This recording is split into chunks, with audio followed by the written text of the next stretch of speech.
Hello everyone. आज हम सीखेंगे हाइट एंड डिस्टेंस के बारे में। हाइट एंड डिस्टेंस बहुत सिंपल लग रहा है सुनने में, ऊंचाई और दूरी। ठीक है, इस पूरे चैप्टर में हम इन्हीं से डील करने वाले हैं। और इस चैप्टर को करने से पहले हम उसकी कुछ टर्मिनोलॉजी सीख लेते हैं। ठीक है, इनका कोई यूज़ नहीं है, लेकिन हमें इनके बारे में पता होना चाहिए ताकि हम अपने क्वेश्चन की लैंग्वेज को ईजिली समझ पाएँ। और ये चैप्टर आपका जो अभी इससे पहले वाला चैप्टर था त्रिकोणमिति यानी ट्रिग्नोमेट्री, उसी का एप्लीकेशन है। मतलब हम उसका यूज़ कैसे कर सकते हैं वो इसमें आपको सिखाया गया है। तो पहले आप ये वाली टर्म सीख लें। जैसे यहाँ पर क्या लिखा है, यहाँ पर देखो, जैसे ये पर्सन उस ट्री पर सबसे ऊपर उसको देख रहा है। ठीक है, तो यहाँ से ये इसको हम अगर देखें तो ये कितने डिग्री का, ये यहाँ पे कुछ ना कुछ कोण बना रहा है, उसको हमने कितना मान लिया, थीटा। ठीक है, तो ये जो कोण है, ये जो एंगल है, ये नीचे से ऊपर की ओर देखते हुए बन रहा है, तो इसे आप बोलेंगे एंगल ऑफ एलिवेशन यानी उन्नयन कोण। ठीक है, और जब अगर आप इसी में देखें, यहाँ पर आप देखो मीनार पर कोई पर्सन खड़ा है और नीचे एक गाड़ी को देख रहा है। ठीक है, तो यहाँ पर कैसे एंगल जो आपका कोण बन रहा है वो कैसे बन रहा है, ऊपर भी उस पर्सन के रिस्पेक्ट में भी ऊपर हम एक सीधी लाइन बना देंगे। तो ये वाला जो कोण है, ये आपका क्या हो जाएगा, अवनमन कोण। ठीक है, एंगल ऑफ डिप्रेशन। और ये जो थीटा होता है, यहाँ पर ये लाइन है और यहाँ पर भी एक स्ट्रेट लाइन है। इन दोनों लाइनों पे हमने क्या किया, ये लाइन बनाई है, तो ये वाला जो एंगल होता है वो इसके बराबर होता है, जिसे हम एकांतर कोण या फिर हम अल्टरनेट एंगल बोलते हैं। ठीक है, और यहाँ पर देखो मैंने इनके ना रफ डायग्राम बना रखे हैं। जब भी आप ये चैप्टर करेंगे, इनके क्वेश्चन करेंगे, तो आपको रफ डायग्राम्स बनाने पड़ेंगे। यहाँ पर जैसे ट्री का है, तो मैंने यहाँ पे एक रफ डायग्राम, यहाँ पे क्या बनाया, एक ट्राइंगल बना लिया है। और ये देखना, यहाँ पर हमेशा राइट एंगल ट्राइंगल समकोण त्रिभुज बनेगा। ठीक है, जैसे यहाँ पर भी मीनार है, तो मीनार को हमने ए बी से डिनोट कर लिया है। कार कहाँ खड़ी है, सी पॉइंट पर खड़ी है। ठीक है, और फिर ये एंगल थीटा बना रहे हैं, तो ये मैंने क्या किया, एक रफ डायग्राम बना लिया। आपको भी जब भी क्वेश्चन करना है तो आप ये क्या करेंगे, रफ डायग्राम बनाएंगे, जिससे आपको समझ आएगा कि हमें क्या करना है आगे। अब यहाँ पर आपको देखो, ये आपने पहले पढ़ रखे हैं, ये हमारे साइन कॉस टेन है, और इनके आपने शॉर्ट फॉर्म रेशियोज याद कर रखे हैं। जैसे ये क्या है, परपेंडिकुलर बेस और हाइपोटेन्यूज के रेशियो दे रखे हैं, और इसको आप शॉर्ट फॉर्म में सबने अलग अलग तरीके से याद कर रखा है। जैसे ये पंडित बद्री प्रसाद हर हर बोले और लाल और कक्का करके, या फिर आप जैसे भी याद अपने किया हो, इसका हमें यूज़ करना है। इस चैप्टर में हमें बस 3 रेशियोज़ की ज़रूरत पड़ेगी, साइन कॉज और टेन। ठीक है, वैसे हमारे पास 6 हैं, पर हमें 3 की ही ज़रूरत पड़ेगी। इसके साथ ही आपको इसकी एक टेबल भी याद रखनी है, जिसमें आपको साइन 30, टेन 30, कॉस 30 और 45, 16 सबकी वैल्यूज़ दे रखी है, डिफरेंट एंगल्स की। तो चलिए अब हम कुछ क्वेश्चंस देख लेते हैं, जिनसे आपको कॉन्सेप्ट्स क्लियर हो जाएंगे। यहाँ क्या दिया है, a pole of height 6 metre cast a shadow 2√3 metre long on ground, then find the angle of elevation of sun. ठीक है, तो एक ऊंचा 6 मीटर ऊंचा खंबा है। ठीक है, तो हम क्या, मैंने भी आपको क्या बताया था, आप उसको एक रफ डायग्राम की तरह बना लेंगे। तो मैंने उसको मान लिया एम और एन। ठीक है, इसकी हाइट कितनी है, 6 मीटर। और अब वो बोल रहे हैं कि ज़मीन भूमि पर 2√3 मीटर लंबी छाया बन रही है। तो यहाँ पर हमने क्या कर दिया, एन ओ ले लिया, जिसकी लेंथ हमें पता है कितनी है, 2√3 मीटर। और अब हमें बोल रहे हैं सूर्य का उन्नयन कोण यानी एंगल ऑफ एलिवेशन ऑफ सन बनाना है। अब इधर छाया बन रही है, तो पेड़ के पीछे कहीं सन होगा। ठीक है, तो वहाँ से क्या होगा, वो कुछ ना कुछ एंगल बना रहा होगा। ठीक है, ये आपका क्या बन गया, एक ट्राइंगल बन गया। और ये थीटा आपको, ये जो सूर्य का उन्नयन कोण है, एंगल ऑफ एलिवेशन ऑफ सन, ये आपको फाइंड करना है। ठीक है, अब अगर आप इसको देखो, मैंने ये समकोण त्रिभुज यानी राइट एंगल ट्राइंगल बनाया है। ये आपका बेस है यानी आधार, और ये आपका लंब है यानी परपेंडिकुलर। ठीक है, तो आधार और लंब की बात किस में होती है, यहाँ पर छोटा सा अभी हमने यहाँ पर देखा था। ठीक है, परपेंडिकुलर और बेस, लंब और आधार की बात किस में होती है, टेन में। इसमें अगर आप देखोगे तो बेस और हाइपोटेनियस है। ठीक है, इसमें परपेंडिकुलर और हाइपोटेन्यूस, हमें वही रेशो लेना है जिसका उसमें यूज़ हो रहा हो। तो 10 में उनका यूज़ हो रहा है तो हम यहाँ पे 10 का यूज़ करेंगे। तो आप देखेंगे अब आपको इसमें आप टेन थीटा का फॉर्मूला लगा सकते हैं। टेन थीटा क्या होता है? परपेंडिकुलर अपॉन में बेस, यानी लंब बटे में आधार। तो ये कितना है? mn, और आधार यानी बेस कितना है? no। अब टेन थीटा, थीटा की वैल्यू तो आपको फाइंड करनी है, थीटा हमें नहीं पता है, लेकिन हमें mn की लेंथ पता है। mn की लेंथ कितनी है? 6 मीटर। और NO की लेंथ कितनी है? 2√3 मीटर। ठीक है, 2 से 6 कैंसिल हो जाएगा, मीटर से मीटर कैंसिल हो जाएगा, ऊपर बचेगा 3, नीचे बचेगा √3। 3 को मैं √3 इंटू √3 भी लिख सकती हूँ। ठीक है, तो √3 से ये कैंसिल हो गया। तो टेन थीटा हमारा कितना आया? टेन थीटा हमारा आया √3। और टेन थीटा √3 कब होता है? जब थीटा 60 डिग्री होता है। तो यहाँ पे एंगल ऑफ एलिवेशन यानी सूर्य का उन्नयन कोण कितना होगा? 60 डिग्री। ठीक है, तो ये क्वेश्चन आपको समझ आ गया होगा। अब हम नेक्स्ट क्वेश्चन देखते हैं। अब हमें यहाँ पे क्या दे रखा? A tower is 50 metre high when sun's altitude is 45 degree, then what will be the length of shadow. ठीक है, हमें शैडो की लेंथ निकालनी है और हमें हाइट दे रखी है टावर की। फिर से हम रफ डायग्राम बना लेंगे। ठीक है, तो हमने क्या किया? मान लिया ए बी आपके टावर है। ठीक है, आपका जो मीनार है वो है, और उसकी हाइट, ऊंचाई कितनी दे रखी है? 50 मीटर। ठीक है, और हमें ये निकालना है, हमें थीटा भी दिया है, कोण भी दिया है, कितना बन रहा है? 45 डिग्री।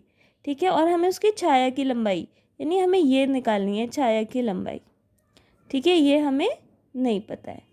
तो चलो हम इसको करते हैं, फिर से हम बात करेंगे। तो इसमें क्या आ रहा है? लंब यानी परपेंडिकुलर और बेस, परपेंडिकुलर और बेस आ रहा है, तो हम 10 की ही बात करेंगे, यानी लंब और आधार आ रहा है। लंब हम भी गिवन है, आधार हमें निकालना है। तो यहाँ पे फिर से 10 थीटा इक्वल टू लंब कितना है? ए बी, यानी परपेंडिकुलर ए बी है, और बेस कितना है? B C. ठीक है, थीटा हमें 45 दिया है, तो थीटा की जगह 45 लिख लेंगे। ए बी हमें कितना दिया है? 50 मीटर, तो उसकी जगह 50 मीटर लिख लेंगे। बी सी हमें नहीं गिवन है, तो उसको आप ऐसे ही रहने देंगे। अब 1045 कितना होता है? 1045 होता है 1।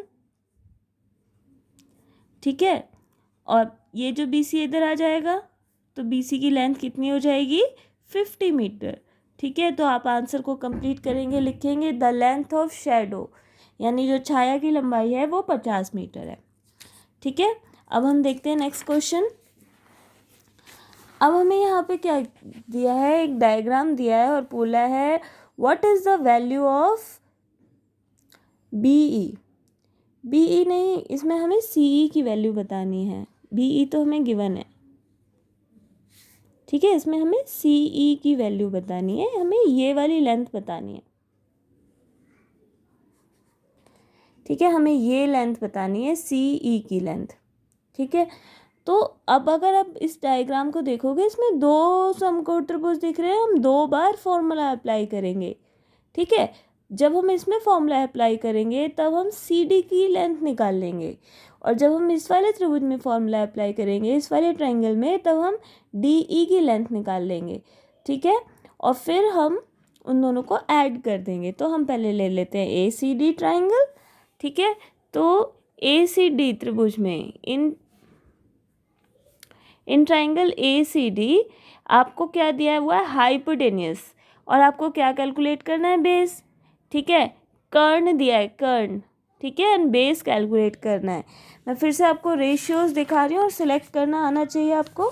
ठीक है, यहाँ पे किसकी बात आ रही है? बेस और हाइपोटेन्यूस, यानी कर्ण और आधार की। देखिए, कर्ण और आधार, बेस और हाइपोटेन्यूस किस में आता है? कॉज में। तो हम यहाँ पर अब किसका यूज़ करेंगे? कॉज का। ठीक है, तो ए सी डी में हम क्या करते हैं, कॉस थीटा इक्वल टू, ठीक है, कॉस थीटा क्या होता है, बेस अपॉन में हाइपोटेन्यूस, ठीक है, यानी आधार बटे में कर्ण। तो बेस यानी आधार कितना है CD और कर्ण यानी हाइपोटेन्यूस कितना है AD। अब हमें क्या AD की लेंथ गिवन है, अब हमें CD की लेंथ बतानी है, ठीक है। तो कॉस, अब थीटा हमें दे रखा है 60 डिग्री, तो कॉस 60 लिख देंगे यहाँ पे, ठीक है। CD हमें नहीं पता है, हम कैलकुलेट करेंगे। और AD हमें 100 मीटर दे रखा है, तो AD की जगह हमने लिख दिया 100 मीटर, ठीक है। अब हम यहाँ पे क्या करेंगे, cos 60 की वैल्यू लिख लेंगे। cos 60 की वैल्यू कितनी होती है, 1/2, ठीक है। 100 इससे मल्टीप्लाई हो जाएगा, अब 2 को इससे डिवाइड कर देंगे तो CD की लेंथ कितनी आ गई है, 50 मीटर, ठीक है। तो हाफ ऑफ क्वेश्चन तो हमारा यहाँ सॉल्व हो जाता है। अब हम आगे देखेंगे, हमें DE की लेंथ भी कैलकुलेट करनी है। तो अब हम यहाँ पे कौन सा ट्राइंगल ले लेंगे, BDE। तो हम लेते हैं त्रिभुज BDE में, अगर हम इसमें देखें तो अब देखो हमें लंब दिया है और आधार निकालना है। तो जैसे हम पहले tan का यूज़ करते आ रहे थे वैसे ही करेंगे। tan थीटा बराबर लंब बटे में आधार यानी परपेंडिकुलर अपॉन में बेस, तो ये हो जाएगा BE अपॉन में DE, ठीक है। थीटा हमें 45 गिवन है, तो tan 45, BE हमें 80 गिवन है, तो 80, DE हमें कैलकुलेट करना है। tan 45 1 होता है, तो DE कितना आ जाएगा, 80 मीटर, ठीक है। अब हमें क्या करना था, CE की लेंथ निकालनी थी। आपके पास CD आ गया है, DE आ गया है, तो CE क्या होगा, CD प्लस DE यानी 50 प्लस 80 कितना हो गया, 130 मीटर, ठीक है। तो अब हम नेक्स्ट क्वेश्चन देख लेते हैं। हमें क्या दिया है, in the given figure find the value of AD। हमें AD की लेंथ कैलकुलेट करनी है। अब आप देखोगे एक ही ट्राइंगल में आपको दो फिगर दिखाई दे जाएंगे, मतलब एक ही फिगर में दो ट्राइंगल दिखाई दे जाएंगे। एक तो ये छोटा 45 डिग्री का और एक ये 60 डिग्री वाला, ठीक है। अब मुझे क्या करना है, उन्होंने बोला AD की लेंथ निकालो, मुझे ये वाली लेंथ बतानी है, ठीक है। तो जब मैं इस वाले ट्राइंगल को लूँगी ABC को, तब मेरे पास AC की लेंथ आ सकती है, ठीक है। और जब मैं ये वाला ट्राइंगल लूँगी तब मेरे पास DC की लेंथ आ सकती है। फिर हम क्या करेंगे, पूरी लेंथ में से DC की लेंथ माइनस कर देंगे, AD की लेंथ हमें पता चल जाएगी। तो चलो स्टार्ट करते हैं, वैसे ही करेंगे। पहले हम क्या करेंगे, चलो छोटा वाला ट्राइंगल ले लेते हैं, ट्राइंगल BDC, ठीक है। तो ये जो आपने क्या किया, BDC हम त्रिभुज ले लेते हैं, ठीक है। ट्राइंगल BDC में लंब कितना है, DC, तो tan थीटा ले लेते हैं, DC अपॉन में BC होगा 45, यानी tan थीटा की जगह आप कितना लिख लेंगे, 45 डिग्री। DC आपको कैलकुलेट करना है तो उसको वैसे ही लिखा रहने दो। BC हम 1000 ले लेते हैं, ये हमें 1000 मीटर दिया है। tan 45 1 होता है, तो यहाँ से जो DC की लेंथ कितनी आ जाएगी, 1000 मीटर, ठीक है। अब हम क्या करेंगे, AC की लेंथ कैलकुलेट कर लेंगे। अब हम लेंगे ABC ट्राइंगल, तो इन ट्राइंगल ABC